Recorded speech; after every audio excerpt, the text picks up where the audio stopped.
2 years ago, the White Sox lost 121 games, the second worst season in modern baseball history.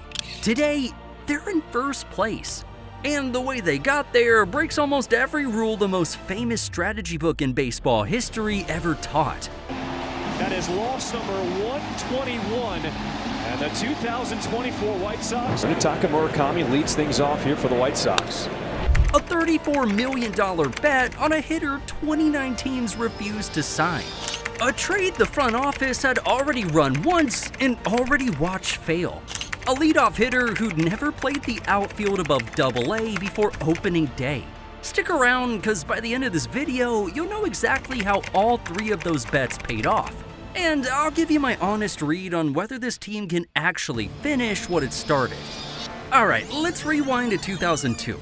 Billy Beane just lost his three best players to bigger checkbooks, and everyone expects his team to collapse. His analyst hands him a file instead. Your goal shouldn't be to buy players, your goal should be to buy wins. That file becomes a religion every front office in baseball still recites today. The team in this video read that same gospel and did almost the opposite of every line in it. 17,000 fans showed up anyway that night, plus 375 dogs, there for the season's last Dog Day promotion. They weren't there to cheer. By the middle innings, the chant started, "Sell the team."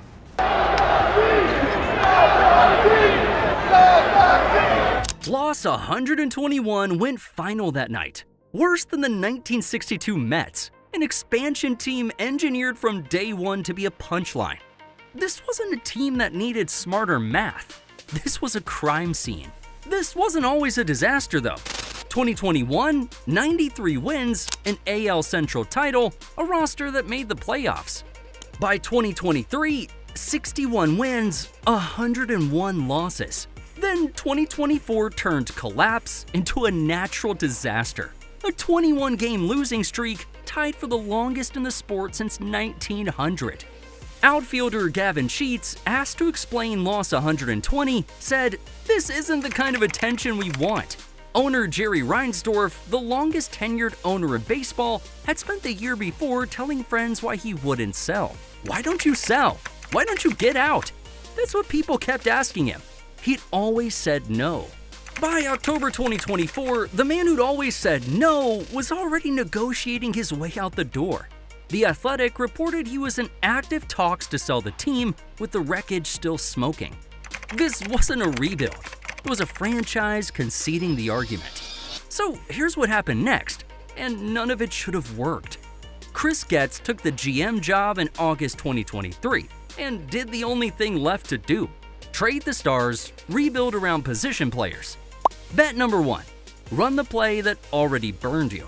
July 24th, 2024. A 3-team deal sends pitcher Eric Fed in cash to St. Louis. Back comes a 24-year-old the Dodgers didn't have room for, Miguel Vargas. His welcome to Chicago was a 104 batting average over 42 games. Years later, in his own words, "It was hard at the moment." Write that number down. It changes the entire shape of this story. December 2024, the trade that should have been the final nail. Getz sends his last real star, lefty ace Garrett Crochet, to Boston. A major move was made at the 2024 MLB winter meetings on Wednesday. The Boston Red Sox acquired Ocean Springs alum Garrett Crochet from the Chicago White Sox. Back comes 4 players nobody outside his scouting department had even heard of, headlined by catcher Kyle Teal and second baseman Chase Meidroth. White Sox in exchange for top 25 overall prospect Kyle Teal, 2024 first-round pick Braden Montgomery, and 2 other prospects. Nobody in Chicago wanted to hear this part. They'd run this exact play once before and watched it totally fail. 2016, Chris sailed to Boston, a deal that mostly fizzled. Same city, same kind of trade. Every scout had the same read. Sequel, not story. And bet number 2. Sign the player the entire league is scared of. White Sox Nation, you guys are in my heart. White Sox Nation, you guys in my heart. 3 days days before Christmas, a team 3 years removed from relevance hands a 25-year-old with 0 MLB at-bats a 2-year, $34 million contract plus a $6.575 million posting fee. But here was the case for him.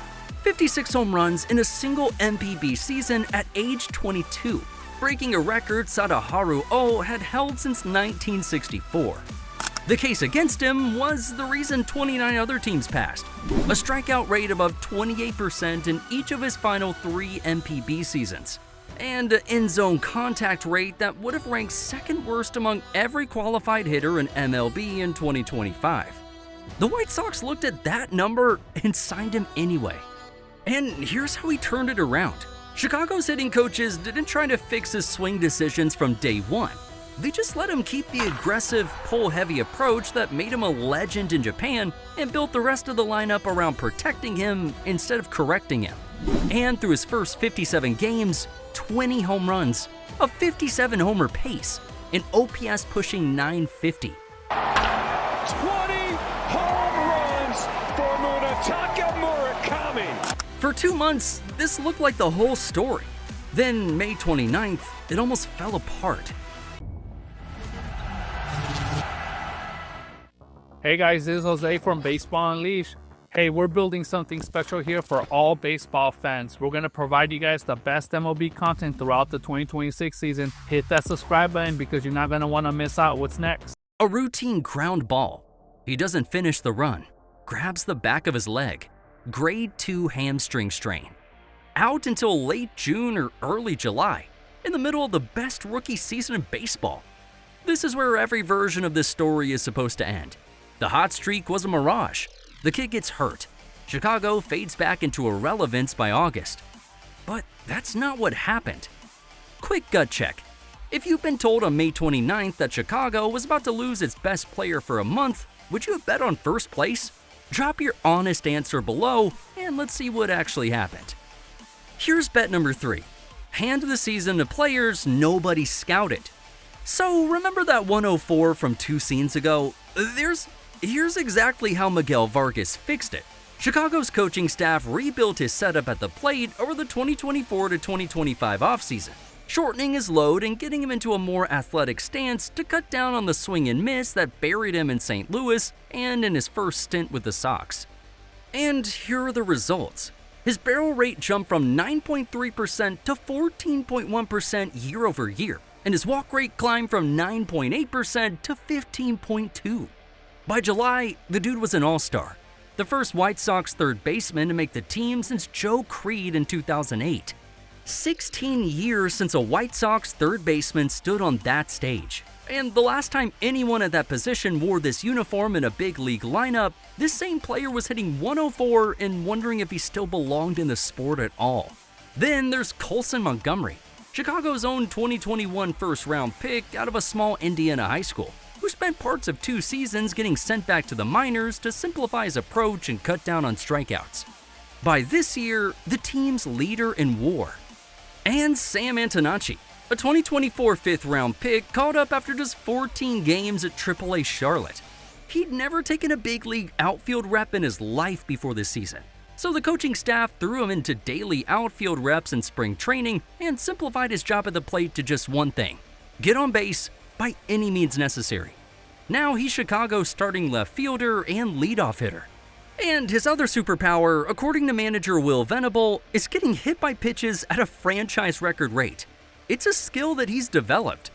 Of the position players who suited up for that 121-loss disaster in 2024, only 3 remain on the roster.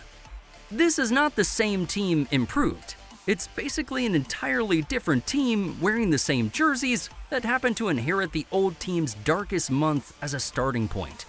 Let's go back to May 29th one more time. Now you know exactly what was riding on that hamstring.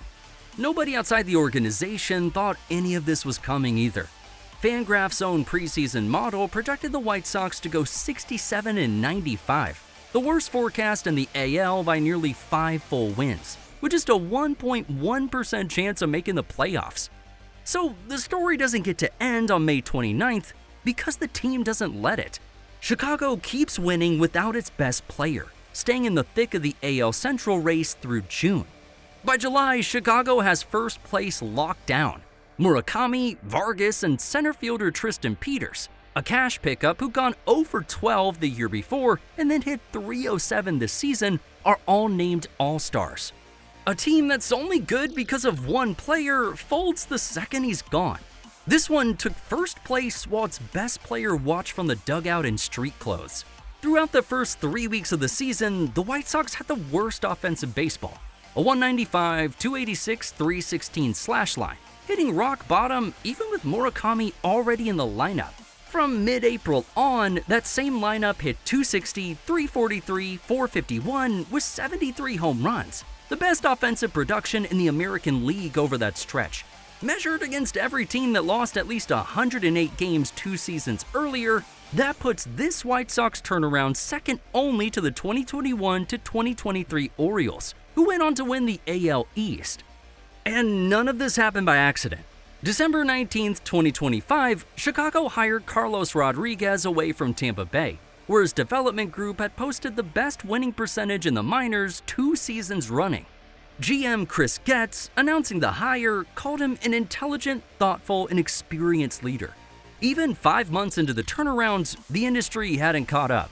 May 28, 2026, The Athletic's Jim Bowden filed Chicago as trade deadline sellers, writing, "Chicago is making progress, but still has a ways to go." 2 months later, Chicago was buying, not selling, a division lead to protect instead of a rebuild to extend. Here's where a lesser video ends. Roll credits, cue the underdog music. But I want to give you guys a little something else. We owe you something that doesn't fit into the highlight reel. Through the first 2+ months of the season, Chicago's rotation ranked 9th in the AL in ERA and 12th in both FIP and strikeout rate. This has been an offense carrying a pitching staff, and offenses that carry pitching staffs have a habit of running out of gas exactly when October arrives. Even Fangraphs, the outlet that just called this one of the great turnarounds in modern history, gave Chicago only a 17.9% chance of reaching the playoffs as of June 9th. A rotation this shaky doesn't usually get invited to October. It gets exposed by it. So let's rewind all the way back to that file in 2002. Peter Brand's rule was patience. Find the value nobody else can see and let the math compound over time. This front office broke that rule 3 separate times on purpose in full view of everyone who told them not to.